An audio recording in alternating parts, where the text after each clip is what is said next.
चर्चा करते हैं भी ये भक्ति, सर्वप्रथम ये जो भक्ति शब्द है इसकी चर्चा करते हैं।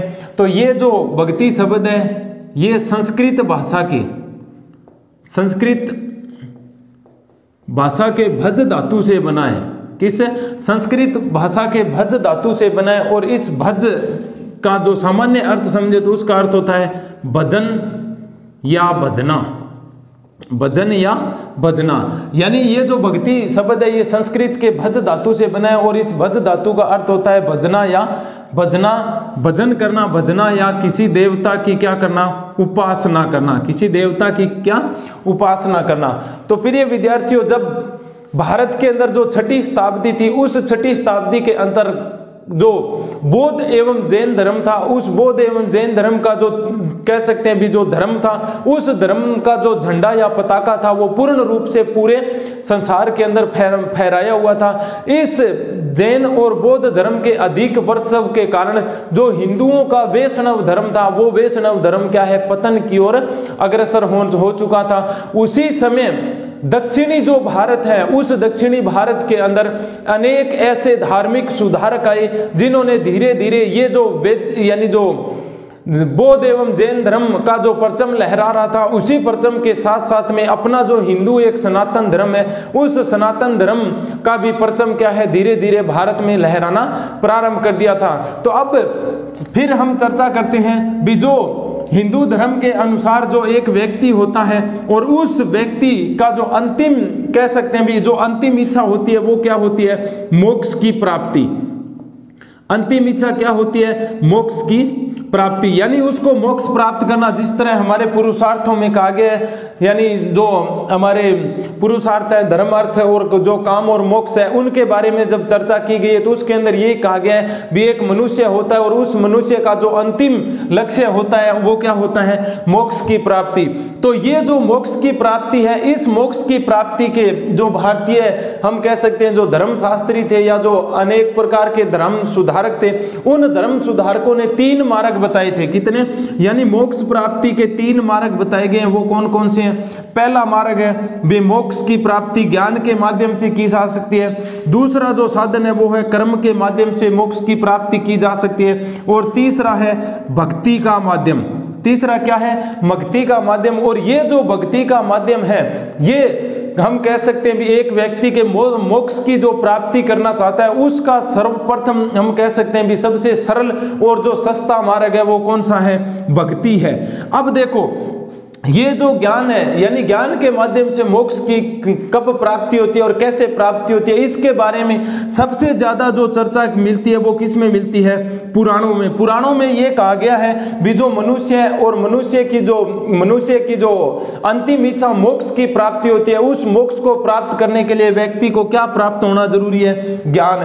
उसी प्रकार दूसरा जो माध्यम है कर्म। ये कर्म किस में कहा गया, यानी हमारे जो वेद हैं, वेदों को क्या कहा गया है, कर्म कांडीय कहा गया है। वेदों को क्या कहा गया है, कर्म कांडीय। और वेदों के अनुसार यह कहा गया है कि एक व्यक्ति को मोक्ष की प्राप्ति कब हो सकती है, जब वो क्या है, अच्छे कर्म करता है या अच्छे कार्य करता है, उसके हिसाब से उनको क्या मिलता है, फल मिलता है। और ये जो तीसरा है भक्ति, जिसको हम कह सकते हैं भी ईश्वर प्राप्ति का क्या है, एक बहुत ही सरल माध्यम है जिसके माध्यम से व्यक्ति अपने जीवन का जो अंतिम लक्ष्य मोक्ष होता है उसको प्राप्त कर सकता है। तो ये जो भक्ति शब्द हैं, क्या ये जो भक्ति शब्द है, इस भक्ति शब्द का हम आम भाषा के अंदर, अगर आम बोलचाल की भाषा के अंदर हम अर्थ समझे तो यही होता है एक व्यक्ति द्वारा अपना पूर्ण आत्म समर्पण के द्वारा अपने जो आराध्य देव है उस आराध्य देव को क्या है, समर्पित कर देना और उसी आराध्य देव की आराधना के अंदर भजन करना, गीत गाना।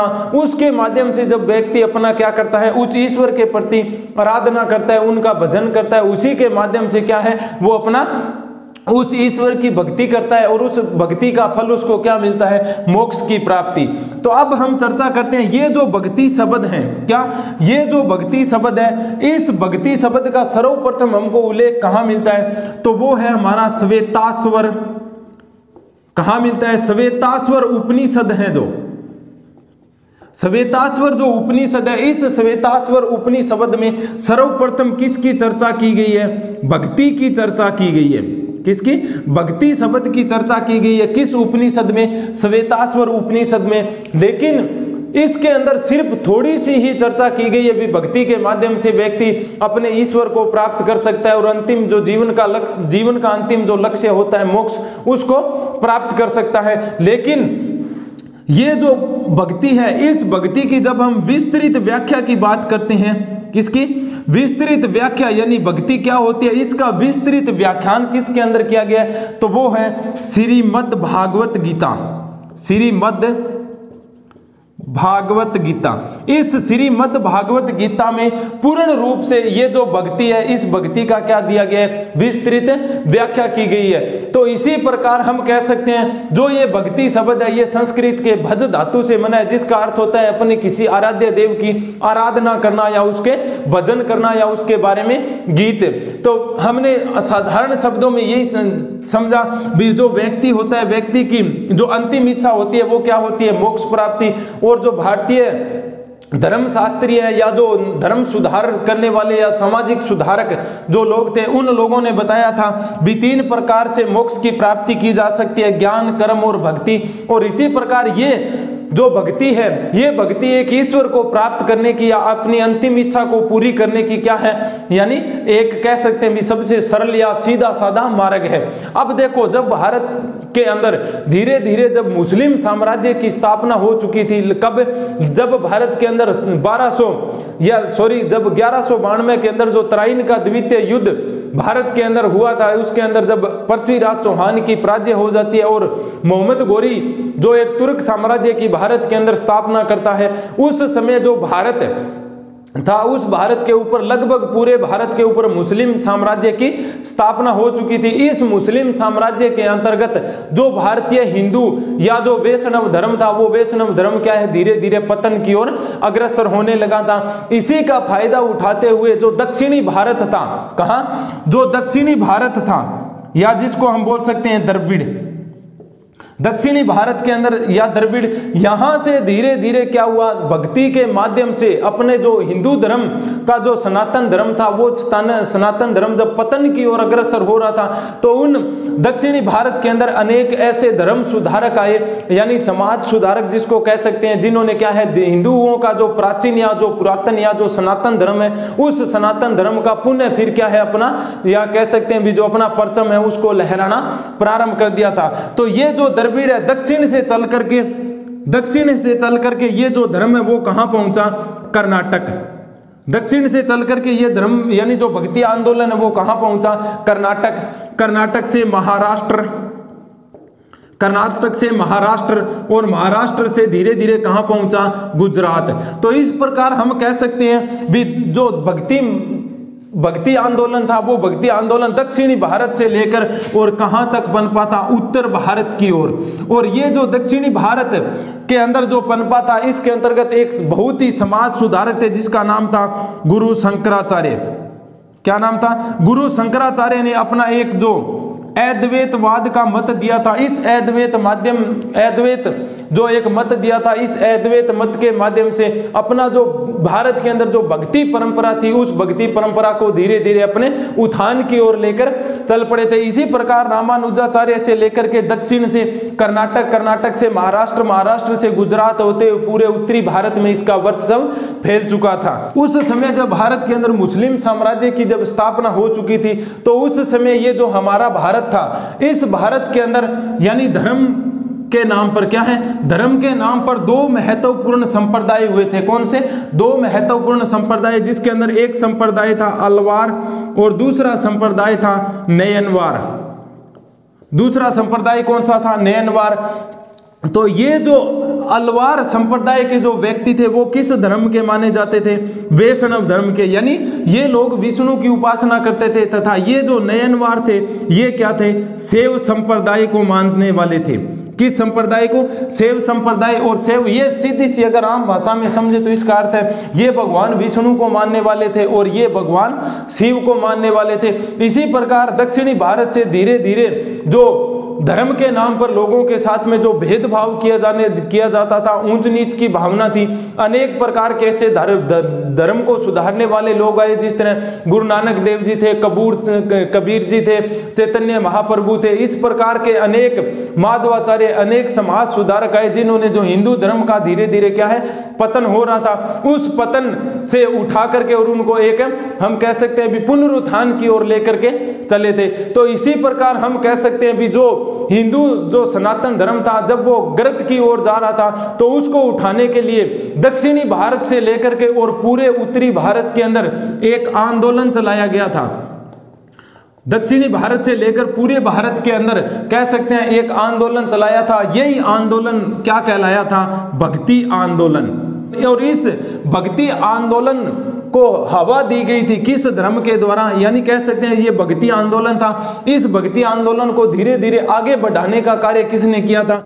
मुस्लिम संतों ने, या कह सकते हैं मुस्लिम पीर या फकीरों ने इसको वेग दी थी, ताकि भारत के अंदर जो धर्म के नाम पर या जो जाति पांति या जो प्राचीन रूढ़िवादिताएं जो प्रचलित है, उन रूढ़िवादिताओं से लोगों की जो मानसिक दशा कुंठित हो चुकी है, उस कुंठित मानसिक दशा को क्या है सुधारा जा सके। इसी सुधारे जाने के लिए जो दक्षिणी भारत था वहां से शंकराचार्य जी ने एक अद्वैतवाद का मत दिया, और अद्वैतवाद के मत के माध्यम से यहाँ के जितने भी धर्म सुधारक है, जिस तरह नानक जी थे, कबीर जी थे, उन्होंने क्या किया, अपनी जो आम भाषाएं होती है, उन आम भाषाओं के अंदर ये जो धर्म होता है, उस धर्म की क्या की थी, व्याख्या की थी। तो इसी प्रकार हम कह सकते हैं भी ये जो वैष्णव और जो शैव संप्रदाय था, जब ये शैव संप्रदाय धीरे धीरे पतन की ओर जा रहा था, उस समय कुछ ऐसे अनेक समाज सुधारक है जिन्होंने एक आंदोलन चलाया, और वही आंदोलन क्या कहलाया था? भक्ति आंदोलन कहलाया था। वही क्या कहलाया था? भक्ति आंदोलन। तो हमने भक्ति जो आंदोलन था, उस भक्ति आंदोलन का जो भक्ति शब्द है वो कहाँ से लिया गया, उसके बारे में हमने विस्तृत चर्चा की। और भक्ति आंदोलन को प्रारंभ करने वाले व्यक्ति कौन थे? गुरु शंकराचार्य। तो इसी प्रकार हम अब चर्चा करते हैं भक्ति आंदोलन के उदय के कारण। यानी जब भक्ति आंदोलन का उदय हुआ, धीरे धीरे विकास होना जब प्रारंभ हो गया था, तो इसके पीछे कौन से ऐसे महत्वपूर्ण कारण निकल कर आए, जिसके कारण जो धर्म सुधारक के जो लोग थे, उन लोगों द्वारा अलग अलग पंथों की स्थापना की गई, जिसके माध्यम से जो भारत का जो प्राचीन सनातन धर्म है, उस सनातन धर्म की रक्षा की जा सके। तो उसी प्रकार जब हम भक्ति आंदोलन के उदय का जब पहला कारण पढ़ते हैं, तो वो है इस्लामी शासकों का अत्याचार। अब देखो, जब भारत के अंदर 1192 के अंदर जब भारत के अंदर तुर्क साम्राज्य की स्थापना की जा चुकी थी, किसके द्वारा? मोहम्मद गोरी के द्वारा। उस समय मुस्लिम जो आक्रमणकारी आए थे भारत के अंदर, उन मुस्लिम आक्रमणकारियों ने क्या किया? हिंदुओं के ऊपर धीरे धीरे अपना प्रभाव जमाना शुरू कर दिया था। धीरे धीरे क्या? अपना प्रभाव जमाना शुरू कर दिया था, तथा इसके साथ साथ अत्यधिक मात्रा में हिंदुओं के ऊपर क्या किया जाने लगा था? अत्याचार किए जाने लगा था। यानी जो हिंदू वर्ग के लोग थे, उन हिंदू वर्ग के लोगों के ऊपर अत्यधिक मात्रा में अत्याचार किया जाने लगा। साथ ही हिंदुओं के साथ मारकाट भी की जाती थी। हिंदुओं के साथ में मारकाट भी की जाती थी, तथा साथ ही साथ ये इस्लाम धर्म के जो शासक थे, इन शासकों द्वारा ये जो हिंदू समाज के लोग थे, इन हिंदू समाज के लोगों का धर्म परिवर्तन के लिए भी बाध्य किया गया था। क्या? धर्म परिवर्तन के लिए भी बाध्य किया गया भी। इन हिंदू जो समाज के लोग हैं, इन लोगों का धर्म परिवर्तित करके और इसको किस श्रेणी में लाया जाए? यानी मुस्लिम श्रेणी में लाया जाए, या उनको मुसलमान बना दिया जाए। यानी उसको जो हिंदू धर्म के लोग हैं, उनको मूंछ रखने की जो एक परंपरा थी, उस परंपरा पर क्या कर दी?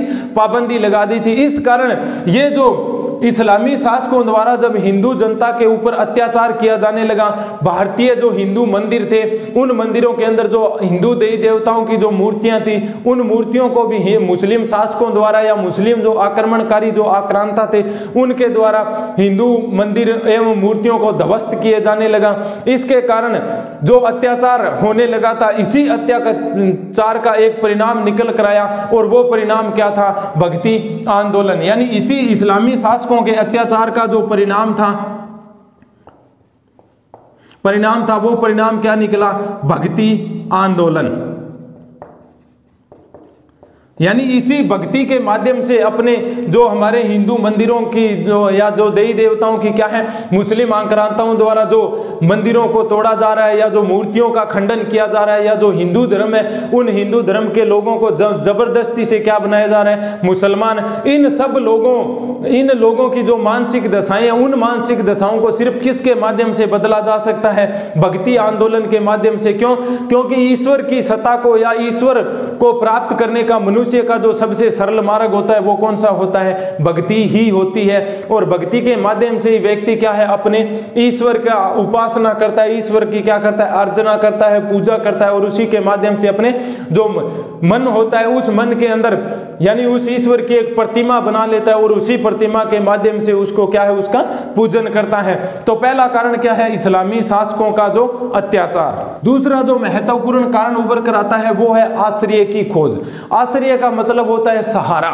यानी इस युग के अंदर जो तात्कालीन उस समय युग चल रहा था उस युग के अंदर जो हिंदू धर्म था वो हिंदू धर्म अपनी जो राजनीतिक जो स्वतंत्रता थी यानी जो इधर उधर विचरण करने की या धर्म के नाम पर या अपने जाति पांति के नाम पर जो उनकी स्वतंत्रताएं थी वो स्वतंत्रताएं इस युग के अंदर हिंदू धर्म के लोग क्या है पूर्ण रूप से खो चुके थे।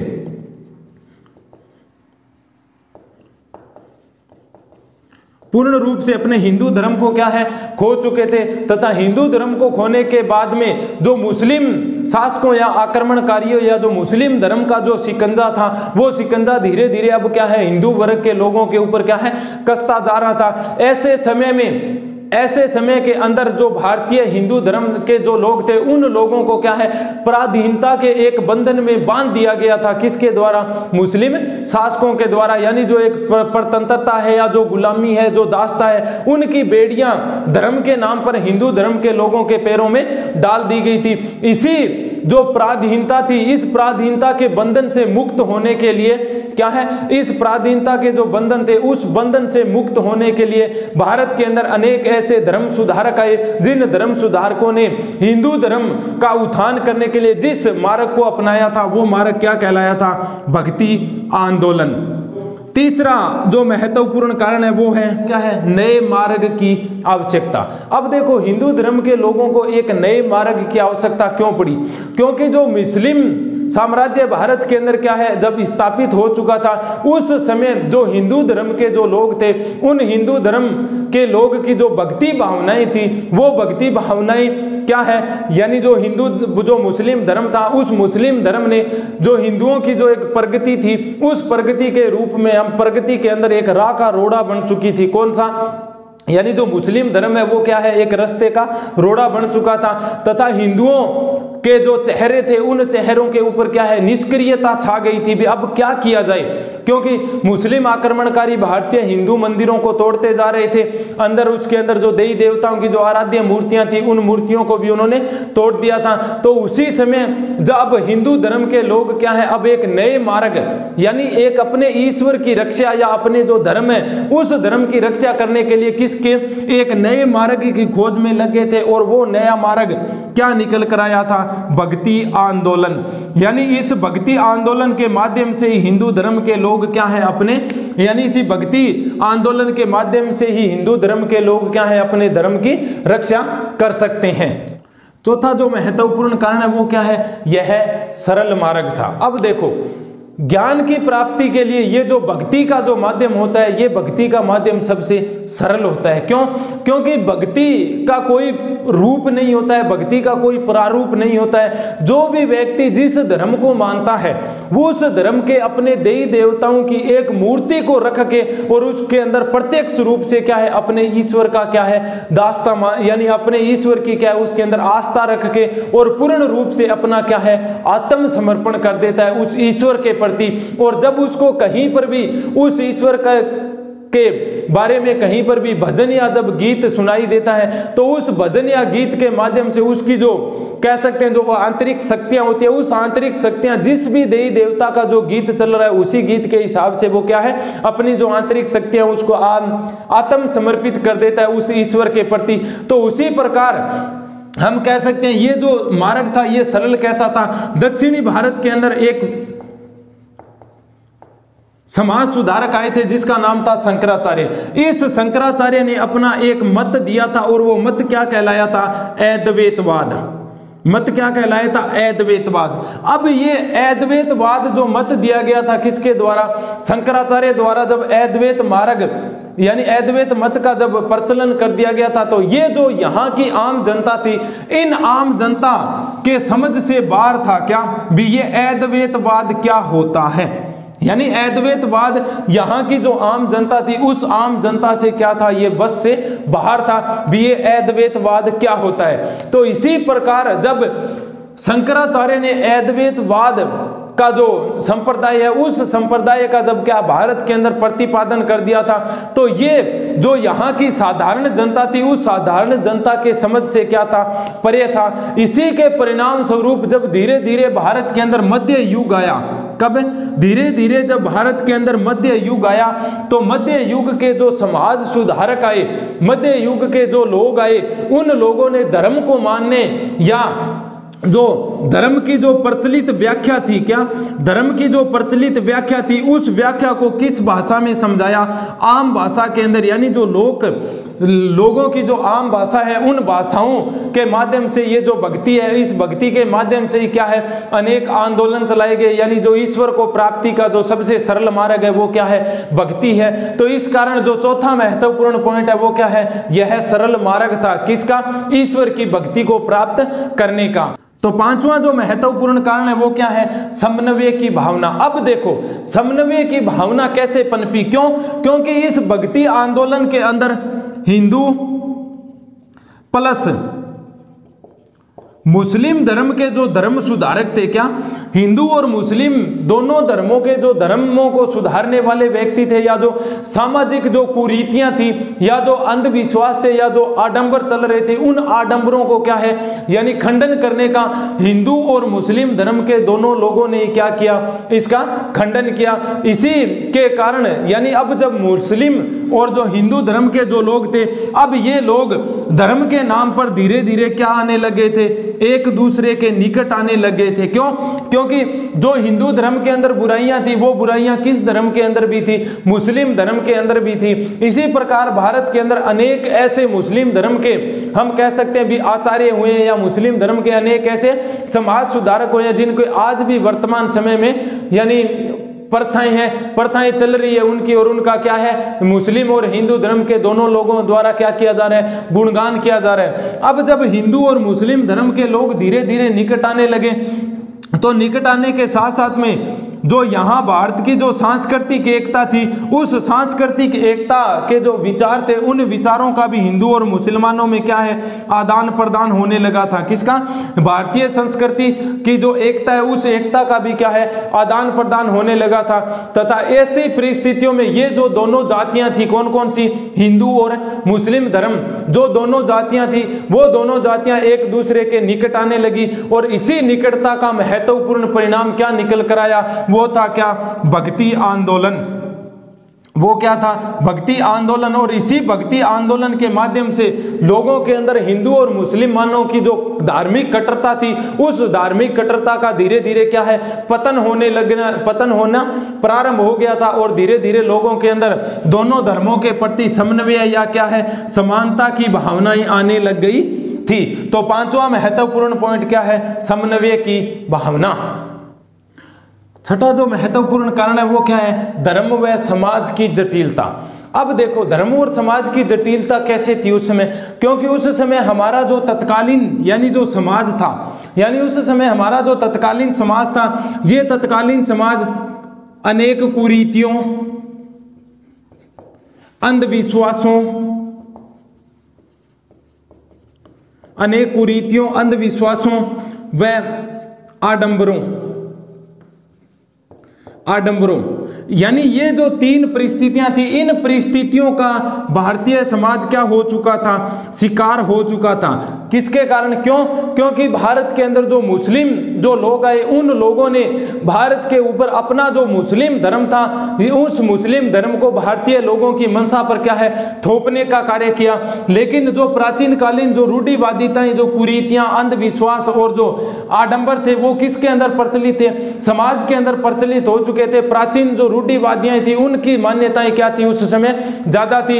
इस कारण जो भारतीय समाज है, उस भारतीय समाज के अंदर लोगों के साथ में जाति पांति के भेदभाव किए जाने लगे थे, ऊंच नीच की भावनाएं लोगों के अंदर पनप चुकी थी। इस कारण जो भारतीय समाज था, वो भारतीय समाज धीरे धीरे किसकी ओर जा रहा था? जटिलता की ओर जा रहा था। तथा हिंदू और मुसलमानों का जब समन्वय की भावनाएं उनके अंदर पनपने लगी थी, तो जो धर्म के नाम पर लोगों के साथ में जो भेदभाव किए जा रहे थे, उन भेदभावों का धीरे धीरे क्या है, खंडन किया जाने लगा था। और ये खंडन करने का जो भारतीय लोगों द्वारा या जो भारतीय समाज सुधारकों द्वारा जो मार्ग अपनाया गया था, वही मार्ग क्या था? भक्ति आंदोलन। वही मार्ग कौन सा था? भक्ति आंदोलन। तो छठा जो महत्वपूर्ण है वो क्या है? धर्म और समाज की जटिलता। तो इस प्रकार यानी जो भारतीय धर्म था, उस धर्म के अंदर जो भक्ति भावना या जो भक्ति आंदोलन पनपने के पीछे जो महत्वपूर्ण कारण थे, वो इस प्रकार महत्वपूर्ण कारण थे। अब चर्चा करते हैं भक्ति आंदोलन की प्रमुख विशेषताएं। यानी भक्ति आंदोलन जब दक्षिणी भारत से प्रारंभ हुआ तथा उन्होंने भारत के में प्रचलित अनेक जो रूढ़िवादिताएं थी या जो धार्मिक जो कर्मकांड हुए करते थे, उन धार्मिक कर्मकांडों का कैसे खंडन किया और कैसे ऐसे कौन कौन से ऐसे महत्वपूर्ण फैक्ट आए जिसके माध्यम से भारत के अंदर जो दक्षिणी भारत से चल करके और पूरे भारत के अंदर ये जो एक आंदोलन चलाया गया था, वो आंदोलन क्या कहलाया था? धर्म के नाम पर भक्ति आंदोलन। और उस भक्ति आंदोलन के अंतर्गत ऐसी कौन कौन सी महत्वपूर्ण विशेषताएं रखी गई थी उस समय के समाज सुधारकों द्वारा? तो प्रिय विद्यार्थियों, जो पहली महत्वपूर्ण विशेषता है वो क्या है? ईश्वर की एकता पर बल दिया गया।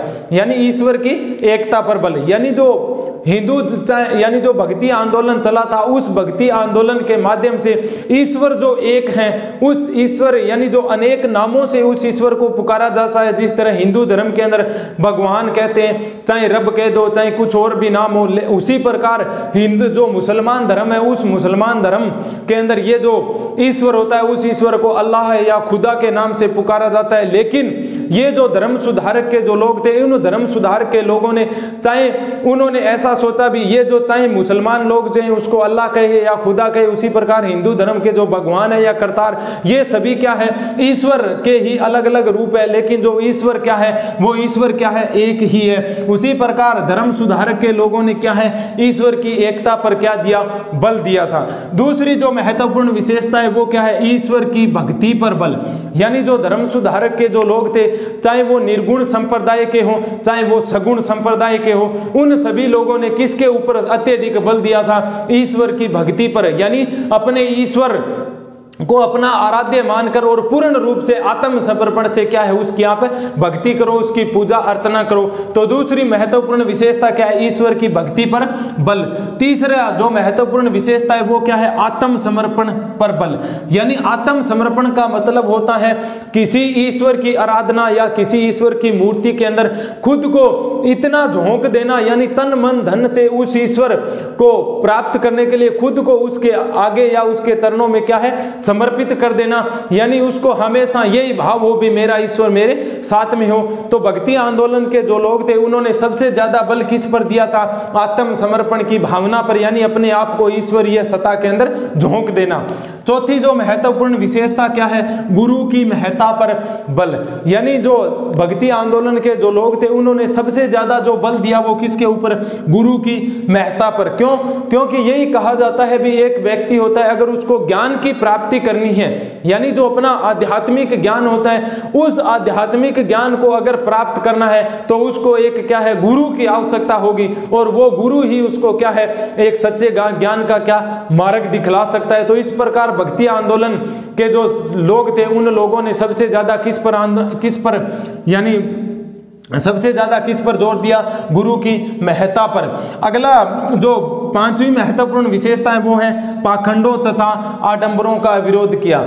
चाहे वो लोग सगुण भक्ति के हों चाहे वो निर्गुण भक्ति के हो, जो समाज के अंदर प्रचलित यानी धर्म के नाम पर जो पाखंड चलाए जा रहे थे या जो धार्मिक आडंबर चलाए जा रहे थे, उन धार्मिक आडंबरों का उन लोगों ने क्या है पूर्ण रूप से खंडन किया। यानी ये धर्म के नाम पर क्या है, हम कह सकते हैं भी धर्म के नाम पर एक दाग लगाए जा रहे हैं, किसके माध्यम से, धार्मिक पाखंडों या आडंबरों के माध्यम से। छठी जो महत्वपूर्ण विशेषता है वो है हिंदू और मुस्लिम एकता पर बल। यानी इस भक्ति आंदोलन के अंदर ऐसे हिंदू धर्म के भी संत महात्मा हुए जिन्होंने अपने धर्म को यानी जो मुस्लिम आक्रमणकारी थे उनसे बचाने के लिए, और अनेक प्रकार से ऐसे मुस्लिम संप्रदाय के भी जो लोग थे जिन्होंने अपने धर्म का प्रचार प्रसार किया, तथा अलग अलग होते हुए भी जो धर्म के अंदर जो एक धार्मिक कट्टरताएं फैली हुई थी किसके ऊपर, हिंदू और मुसलमान, उन दोनों को बुला करके और दोनों की एकता की महत्ता पर बल दिया गया था। किस आंदोलन में, भक्ति आंदोलन में। उसी प्रकार और सातवां जो पॉइंट है वो क्या है, सांप्रदायिकता पर का विरोध। सांप्रदायिकता का विरोध यानी सांप्रदायिकता क्या होती है, जो एक मनुष्य दूसरे व्यक्ति के साथ में धर्म हो, जाति हो, ऊंच नीच के हिसाब से जो भेदभाव किया जा रहा है, यानी जो व्यक्ति जो शूद्र वर्ग के जो लोग थे उन शूद्र वर्ग के लोगों को निम्न स्थान पर रखा जाता था, यानी मंदिर या कहीं पर जाने की भी क्या है यानी उनको छूट नहीं थी, उसी प्रकार उनको स्वतंत्रता ही नहीं थी। लेकिन ये जो भक्ति आंदोलन पनपा, उस भक्ति आंदोलन के कारण जो सांप्रदायिक धर्म के नाम पर जो लोगों के साथ में भेदभाव किए जा रहे थे, उन भेदभावों का क्या किया, इन लोगों ने विरोध किया। आठवां जो महत्वपूर्ण है वो क्या है, जन भाषाओं का प्रयोग। जन भाषाओं का प्रयोग यानी जो भी धर्म सुधारक जिस क्षेत्र में रहता था वो क्या है, ये जो आंदोलन चलाया गया था, इस आंदोलन के अंदर जो ईश्वर की प्राप्ति के जो अलग अलग साधन बताए गए, उन साधनों का प्रचार या जो प्रचार करने वाले जो साधु या जो महात्मा लोग थे, उन लोगों ने जिस क्षेत्र में वो रहते थे उसी क्षेत्र की क्या है, जन भाषाओं का प्रयोग किया था। और उसी प्रयोग के माध्यम से क्या है, ये जो भक्ति आंदोलन है, इस भक्ति आंदोलन को पूरे भारत में चलाने में महत्वपूर्ण योगदान दिया था। उसी प्रकार जो नवीं विशेषता है वो क्या है, निवृत्ति मार्ग का विरोध करना। निवृत्ति का अर्थ क्या होता है, जिस प्रकार हमने बौद्ध और जैन धर्म पढ़ा था, बौद्ध और जैन धर्म में ये कहा गया था भी एक मनुष्य को जब अगर भक्ति करनी है या ईश्वर की प्राप्ति करनी है तो उसको अपने गृहस्थाश्रम के बाद में क्या है, अपना जो जीवन है उस घर को क्या, जीवन को घर से त्याग करके कहीं और जाके ही एकांतपन में ईश्वर की क्या है, भक्ति की जा सकती है। लेकिन भक्ति आंदोलन के जो लोग थे, इन लोगों ने क्या है, जो घर छोड़ने की जो परंपरा थी उस मार्ग का क्या किया, विरोध किया। और उन्होंने कहा भी अगर ईश्वर की प्राप्ति है, अगर ईश्वर को पाना है या उसकी भक्ति करनी है तो उसके लिए घर को छोड़ना आवश्यक नहीं है। इन लिए उन्होंने जो जिस तरह महात्मा बुद्ध ने अपने घर त्याग दिया था, उसी प्रकार महावीर स्वामी ने भी अपना घर त्याग दिया था। लेकिन ये जो भक्ति आंदोलन के जो समाज सुधारक थे, इन्होंने जो घर त्याग करने की जो परंपरा है उस परंपरा का पूर्ण रूप से क्या किया है, खंडन किया। और उन्होंने कहा है कि मनुष्य एक अपनी गृहस्थी का भोग करते हुए भी क्या है, ईश्वर की आराधना, भक्ति या उसका गीत के माध्यम से उसकी क्या है, पूजा या अर्चना कर सकता है। उसी प्रकार जो 10वां महत्वपूर्ण विशेषता है वो क्या है, जन आंदोलन। यानी ये जो भक्ति आंदोलन था, ये भक्ति आंदोलन एक जनता की रक्षा के लिए चलाया गया एक जन आंदोलन था। और इसके अंदर धर्म जो हिंदू धर्म था, उस हिंदू धर्म के लोग जो धर्म सुधारक थे, उन धर्म सुधारकों के साथ में धीरे धीरे जुड़ते गए, तथा जुड़ने के साथ में हिंदू धर्म जो एक समय पतन की ओर अग्रसर हो रहा था, उस पतन के ओर अग्रसर हिंदू धर्म को पुनरुत्थान करने में महत्वपूर्ण भूमिका किनकी रही थी, एक जन आंदोलन की भी महत्वपूर्ण भूमिका रही थी। तो इसी प्रकार जो भक्ति आंदोलन की प्रमुख विशेषताएं थी वो इस प्रकार थी। हम चर्चा करते हैं भी भक्ति आंदोलन के प्रभाव क्या पड़े, यानी जब पूरे भारत के अंदर जो भक्ति आंदोलन अपने पूर्ण परचम पर था, यानी पूर्ण रूप से पूरे भारत के अंदर ये भक्ति आंदोलन यानी फैल चुका था, तो इस भक्ति आंदोलन के फैलने के पीछे यानी जो यहाँ के जो लोग थे या जो भारतीय समाज थे या जो भारतीय जातियाँ थी, उन जातियों के ऊपर कैसे प्रभाव पड़ा, कैसे लोगों ने इस जो एकता की भावनाएं पनपी भक्ति आंदोलन के कारण, उसके कारण जो भारतीय भारतीय हिंदू और जो मुसलमान जो लोग थे उन लोगों के अंदर जो एकता की भावना आई, उन एकता की भावना आने के पीछे यानी इस भक्ति आंदोलन के कौन कौन से महत्वपूर्ण प्रभाव पड़े थे, तो उन प्रभावों पर चर्चा करते हैं। पहला जो प्रभाव पड़ा महत्वपूर्ण वो क्या है, धार्मिक सहिष्णुता का उदय। अब देखो भक्ति आंदोलन के माध्यम से धार्मिक सहिष्णुता का उदय कैसे हुआ, क्योंकि ये जो भक्ति आंदोलन के बाद में हमारा जो समाज था, ये समाज अनेक धर्मों एवं अनेक संप्रदायों में क्या है फैला, अनेक संप्रदायों में विभाजित हो चुका था, तथा विभाजित होने के साथ साथ में जब भक्ति आंदोलन पूरे भारत में फैल चुका था, इस फैलने के कारण जो अलग अलग धर्म के जो लोग थे उन लोगों के अंदर क्या है एक समन्वय की भावनाएं उत्पन्न हो गई थी। किसकी? समन्वय या कह सकते हैं भी भाईचारे की भावनाएं एक दूसरे के अंदर पनप चुकी थी। इस भाईचारे की भावना पनपने के कारण जो हिंदू और मुसलमान लोगों की जो आपसी कट्टरता थी, किसके नाम पर? धर्म के नाम पर। इस कट्टरता का क्या है धीरे धीरे क्या है ये कट्टरता धीरे धीरे समाप्त हो गई, तथा हिंदू और मुसलमान जो दोनों धर्म के जो लोग थे उन दोनों धर्मों के ऊपर इस भक्ति आंदोलन का क्या है इतना ज्यादा प्रभाव पड़ा कि प्रभाव के कारण ये जो हिंदू और जो मुसलमान वर्ग के जो लोग थे ये अपनी जो धर्म के नाम पर एक कट्टरता थी उस कट्टरता को भुला करके और आपस में क्या है धर्म के नाम पर एक सहिष्णुता या भाईचारे की भावना दोनों समाजों के अंदर प्रचलित हो चुकी थी। इस कारण दोनों जो समाज थे वो अपनी जो धार्मिक कट्टरता थी उस धार्मिक कट्टरता को भुला करके और एक दूसरे के क्या है निकट आ गए थे, तथा निकट आने के बाद में जो एक धर्म दूसरे धर्म से प्रभावित हुआ और पहला धर्म दूसरे धर्म से प्रभावित हुआ। इसी कारण इस धर्म के उन दोनों की सामीप्यता के कारण दोनों की जो स्वतंत्रताएं थी धर्म के प्रति वो भी अब क्या है धीरे धीरे जागृत होने लगी थी। उसी प्रकार पहला जो महत्वपूर्ण कारण ये था। दूसरा जो भक्ति आंदोलन का महत्वपूर्ण जो प्रभाव पड़ा वो क्या है, एक स्वस्थ समाज का निर्माण। अब देखो भक्ति आंदोलन के प्रभाव के कारण कैसे एक स्वस्थ समाज का यानी कैसे एक स्वस्थ समाज का निर्माण हो चुका था। तो इस आंदोलन के फल स्वरूप यानी जो भक्ति आंदोलन चला था उस भक्ति आंदोलन के फल स्वरूप जो प्राचीन कालीन जो भारत था उस प्राचीन कालीन भारत के अंदर जो मूर्ति पूजा, अंधविश्वास, बाल हत्याएं, सती प्रथा, बाल विवाह या जो धर्म के नाम पर जो धार्मिक कर्मकांड जो प्रचलित थे उन धर्म जो प्राचीन कालीन जो धार्मिक कर्मकांड थे उन धार्मिक कर्मकांडों पर पूर्ण रूप से भक्ति आंदोलन से क्या किया गया था, कुठाराघात किया गया था।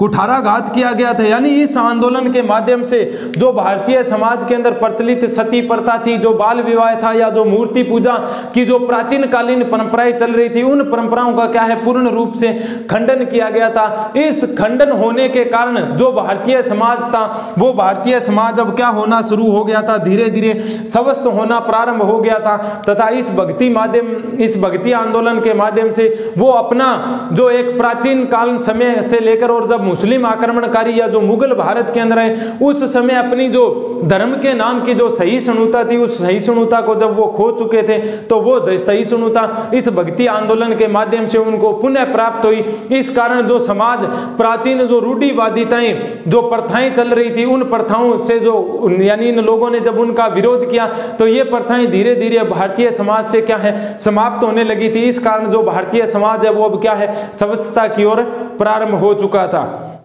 तीसरा जो महत्वपूर्ण प्रभाव पड़ा भक्ति आंदोलन का वो क्या है, सामाजिक समानता। अब देखो सामाजिक समानता कैसे पनपी, क्योंकि हिंदू और मुस्लिम जो लोग कभी एक समय ऐसा था जब हिंदू और मुसलमान लोगों द्वारा हिंदुओं द्वारा मुसलमानों का वध किया जाता था और मुसलमानों द्वारा हिंदुओं को जबरन मुसलमान बनाया जाता था। इस समय जो प्राचीन काल से हमारे हिंदू धर्म के अंदर जो चली आ रही थी जो हिंदू समाज की जो परंपराएं थी उन परंपराओं पर पूर्ण रूप से आक्रमण किसने किया, मुस्लिम आक्रमणकारियों ने।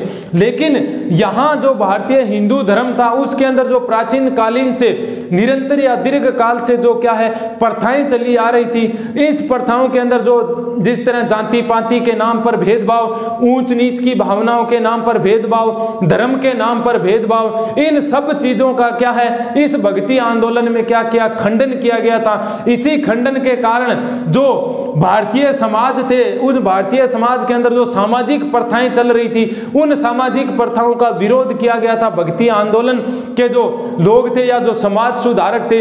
इसी कारण जो भारतीय समाज था, अब भारतीय समाज के अंदर किसके गुण पैदा हो गए थे, एक दूसरे के प्रति समानता के गुण पैदा हो गए थे।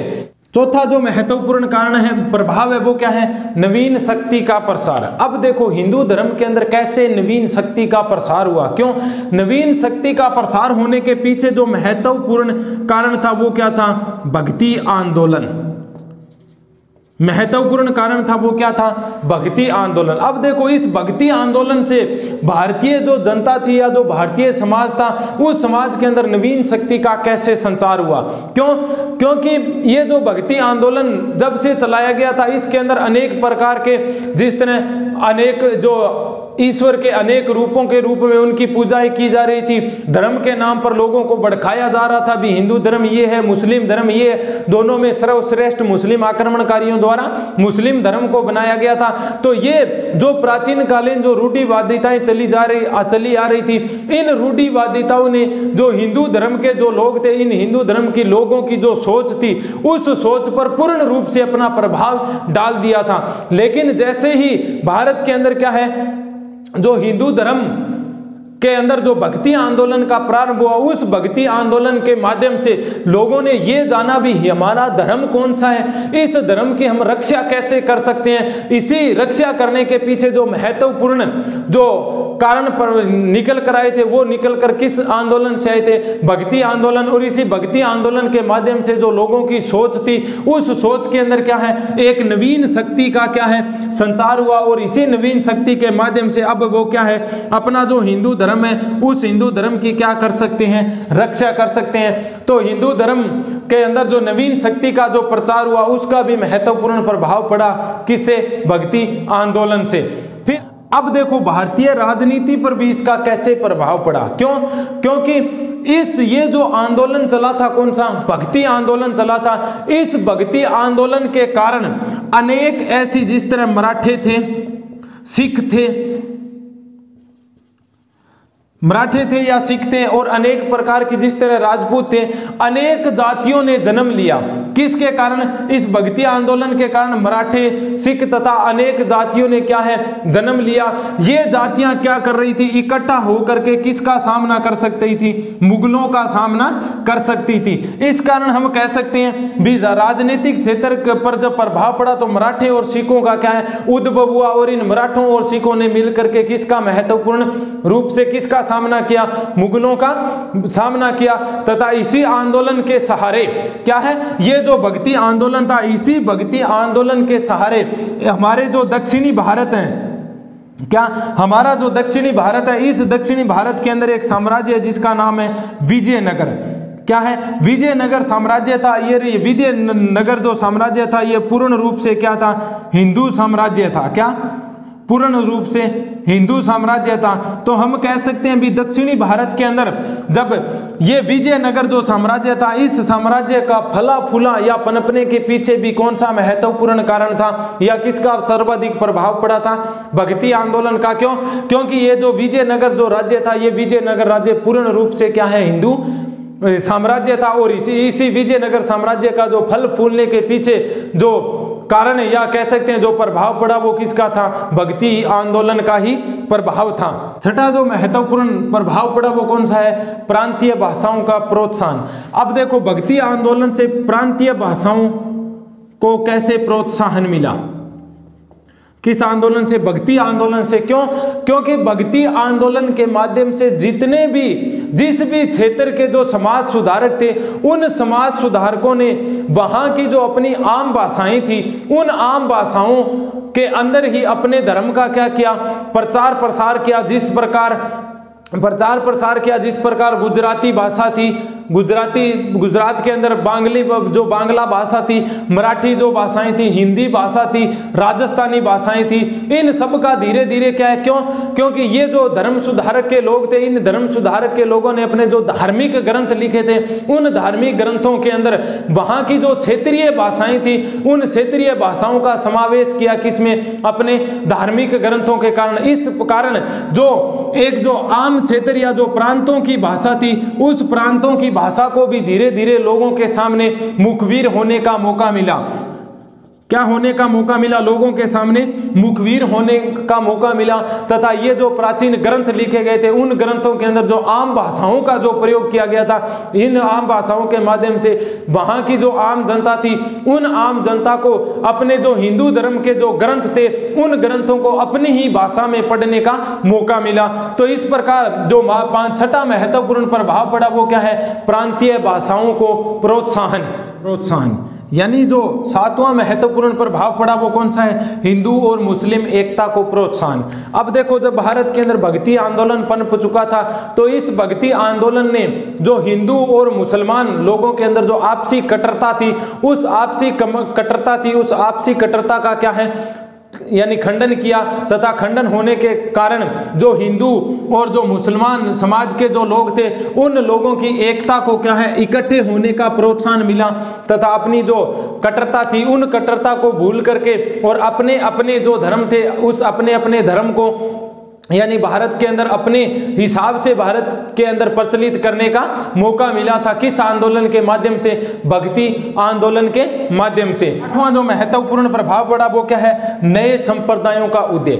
अब देखो, नए संप्रदायों का उदय कैसे हुआ? क्योंकि ये भक्ति आंदोलन जो पनपाने वाले जो संत महात्मा थे, यानी जिस तरह कबीर जी थे, नानक जी थे, रैदास था, धन्ना था, इस प्रकार के जो हिंदू धर्म को शंकराचार्य थे या माधवाचार्य थे, इन लोगों ने जब हिंदू धर्म का जो विस्तृत व्याख्या थी, उस विस्तृत व्याख्या को जब लोगों के सामने प्रत्यक्ष रूप से रखा, तो इसी धर्म यानी जो भक्ति आंदोलन को प्रारंभ करने वाले जो अनेक संत या महात्मा थे, उन्हीं अनेक संत या महात्माओं के नाम पर,